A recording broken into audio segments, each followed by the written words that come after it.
If you ask a lot of women about their sexual confidence, they'll often pose it as a question, why do I not have sexual confidence? And they'll give various answers.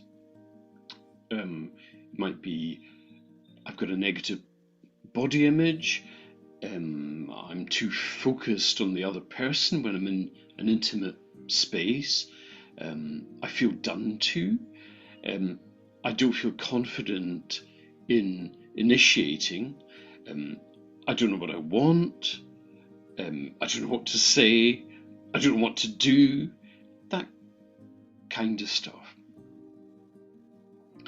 And underneath those attempted answers to the question, why do I not have sexual confidence? There's an idea that if I dealt with these underlying issues, if I understood why I lack confidence, then sex for me would be fulfilling, connecting, creative, and so on. And that's a therapy assumption. Once I understand why I'm in a particular situation, then that situation can change. And in the sexuality field,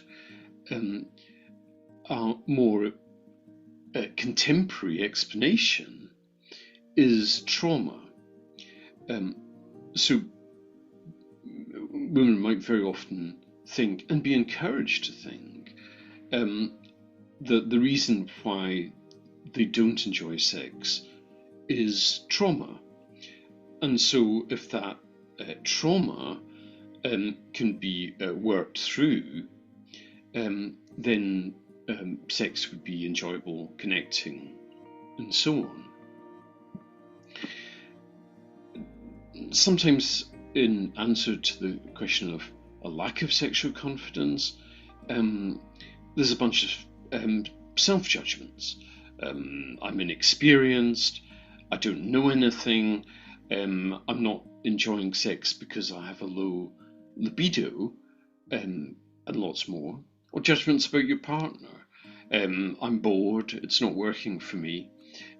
We've got incompatible sex drives, he's useless in bed, he doesn't know what to do, or whatever. Or judgments about society. It's all the fault of patriarchy. And although that last one seems the most nebulous, it's actually true. It is all the fault of patriarchy, but not quite in the way in which we normally think. Behind all those attempted answers to the question, there's an unchallenged assumption, and that assumption applies equally to the trauma explanation.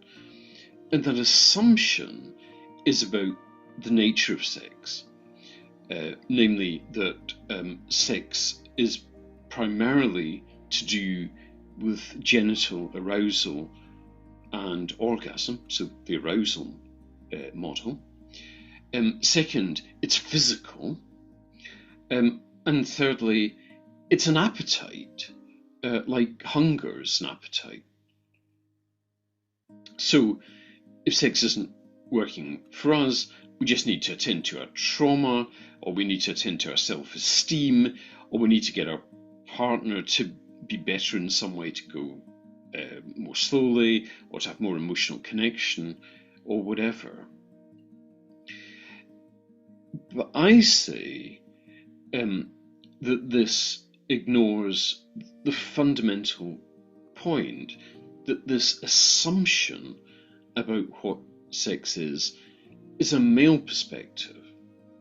It's a mapping of male experience onto women, and that manifests in lots of different ways. So, for instance, saying that the clitoris is analogous to the penis is like a way of saying that male and female sexuality are the same, but traditionally, anyway, female sexuality isn't just quite as good.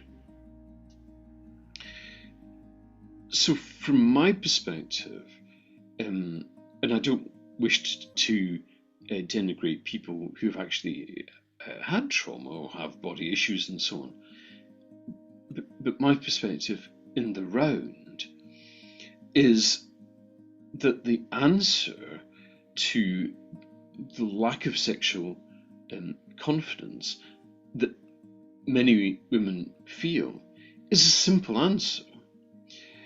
And the answer is that you lack sexual confidence and you find sex at some level incomplete and unsatisfying because you're trying to conform to a model which is derived from male experience, and which is a model which does not work for you and doesn't take into account your nature. In the following video, I'm going to set out an alternative model